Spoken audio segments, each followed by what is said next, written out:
ශ්‍රී ලංකාවේ පොලිස් ස්ථාන කියන්නේ ඉතින් ගොඩක් වෙලාවට හරිම කාර්යබහුල තැන් නේද? ඔව් ඇත්තටම. ඉතින් නීතිඥවරයෙක් වගේ කෙනෙක් තමන්ගේ සේවාදායකයෙක් වෙනුවෙන් එහෙම තැනකට ගියාම ඒ කටයුතු වෙන්න ඕනේ විදිය ගැන යම් පැහැදිලි කිරීමක් තියෙන එක වැදගත්. අනිවාර්යයෙන්ම. අද අපි කතා කරන්නේ ඒ වගේ කාරණයක් ගැන.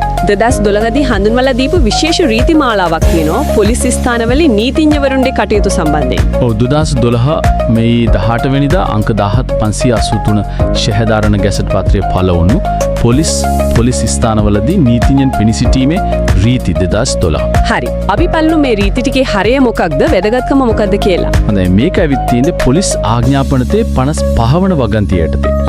පොලිස්පතිවරයා තමයි අදාළ අමාත්‍යවරයාගේ අනුමැතියත් අරගෙන මේ රීති හදලා තියෙන්නේ. ඇත්තටම මෙතන අරමුණ වෙලා තියෙන්නේ අර නීතිය ක්‍රියාත්මක කරනකොට පොලිසියටයි යුක්තිය වෙනුවෙන් ඉන්න නීතිඥවරුන්ටයි තියෙන වගකීම් පැහැදිලි කරන එක. ඒ කියන්නේ ගැටුම් අඩු කරලා සුමටව වැඩේ කරගෙන යන්න පාර හදන එක වගේ දෙයක්. හරියට.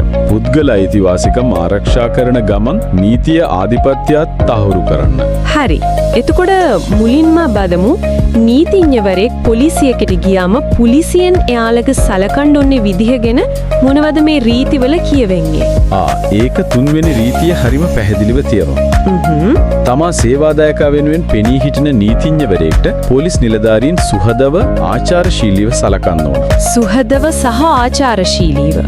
ඒ වගේම එයාලා කියන දෙයට ඉවසීමෙන් ඇහුම්කන් දෙන්න ඕන. කිසිම විදිහකින් ශාරීරික පීඩාවක් කරන්න, සැරපරුෂ වචන පාවිච්චි කරන්න, බය කරන්න, තර්ජනය කරන්න බෑ. ඒක නම් බොහොම පැහැදිලි. හැබැයි ඉතින් ප්‍රායෝගිකව ඒක කොහොමද කියන එකත් බලන්න වෙනව නේද? ඒක වෙනම කතාවක්. ඒත් රීතිය නම් ඉතා පැහැදිලි. එතකොට නීතිඥවරයෙක් ගියාම තමන් නීතිඥයෙක් කියලා ඔප්පු කරන්න ඕන වෙන අවස්ථාත් එතිනි. ඔව්, ඒකටත් විධිවිධාන තියෙනවා. හතරවෙනි රීතිය. ඒ කොහොමද?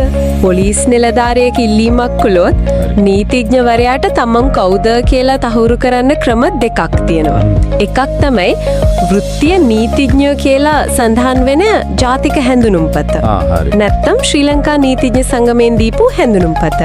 මේ දෙකෙන් එකක් පෙන්වුවම ප්‍රමාණවත්. හරි, ඒකත් පැහැදිලි. ඊළඟට මම හිතන්නේ නිතර වෙන දෙයක් තමයි නීතිඥවරයෙක් විසින්ම සැකකරුවෙක්ව පොලිසියට බහර දෙන එක. ඔව්, ඒකත් මේ රීතිවල ආවරණය වෙනවා. 5 වෙනි සහ 6 වෙනි රීති දෙක මේ සම්බන්ධ වෙනවා. මොනවද එතනදී පිළිපදින්න ඕන දේවල්?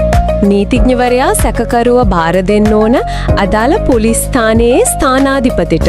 එහෙම නැත්නම් මේ වෙලාවේ රාජකාරියේ ඉන්න ජ්‍යෙෂ්ඨම නිලධාරියාට. හරි.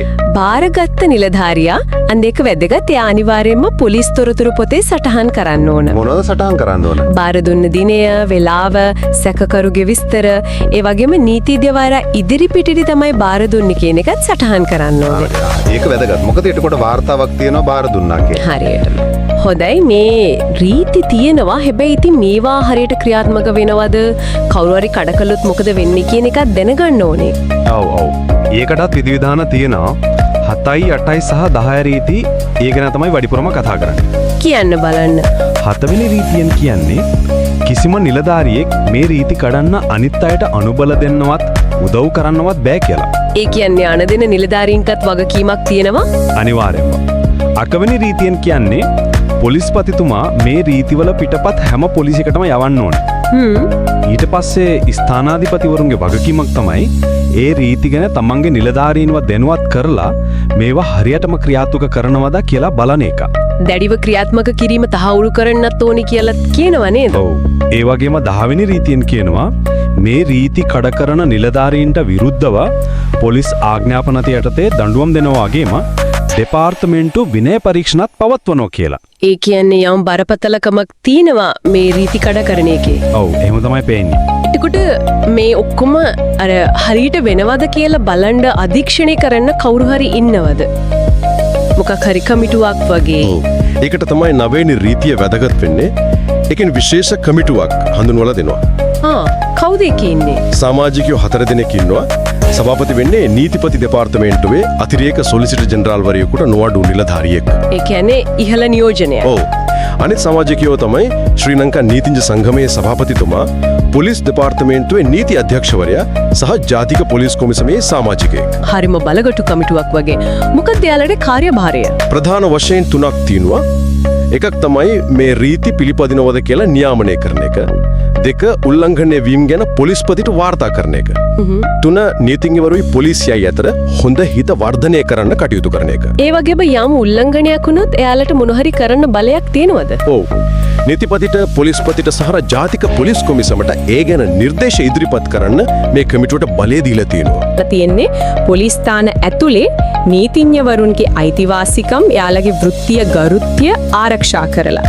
එයාලට බාධාවක් නැතුව තමන්ගේ සේවාදායකයන් වෙනුවෙන් පෙනීන්න අවශ්‍ය වටපිටාවක් හදන එක. ඒක තමයි. ඒ වගේම පොලිසිය වගකීමත් තහවුරු කරනවා. හරියටම නීතිය ක්‍රියාත්මක කරන පොලිසියයි යුක්තිය හොයන නීතිඥවරයයි අතර අර මනා සමතුලිතතාවයක් තියාගන්න එකනේ වැදගත්. නියත වශයෙන්ම ඒක තමයි මේකෙන් පේන වැදගත්ම දේ. හැබැයි ඉතින් මෙතන තව හිතන්න දෙයක් ඉතුරු වෙනවා. ඒ මොකද්ද? මේ රීති හඳුන්වලා දීලා දැන් අවුරුදු 10කටත් වැඩි මේ කාලය ඇතුළත මේවා කොයිතරම් දුරට ප්‍රායෝගිකව ක්‍රියාත්මක වුණාද? මොන වගේ අභියෝග ආවද? ඒ අභියෝගත් එක්ක බලනකොට මේ රීති පද්ධතිය සාර්ථකත්වය අපි ඇත්තටම තක්සේරු කරන්නේ කොහොමද කියන එකත් ගැඹුරින්ද බලන්න ඕන කාරණයක්.